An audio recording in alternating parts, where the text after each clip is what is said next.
ये देखें जी, इमरान रियाज को हज पे जाने से रोक लिया गया और अभी वो एयरपोर्ट से वापस आ रहे हैं।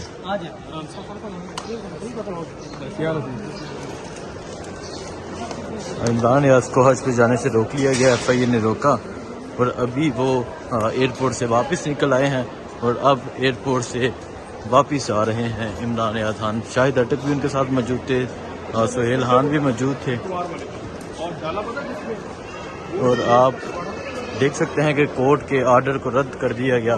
अभी इमरान रियाज खान यहाँ से निकल आए हैं। नहीं उन्होंने कहा था और कुछ है नहीं, बस यही है मुकदमा।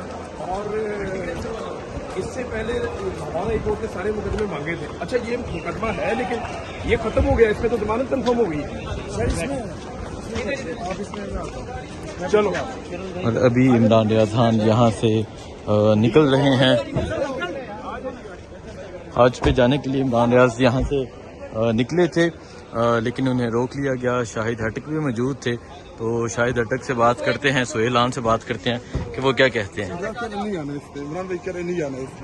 ठीक है, इमरान रियाज को रोक लिया गया हज पे जाने से और अभी वो एयरपोर्ट से वापस निकल चुके हैं।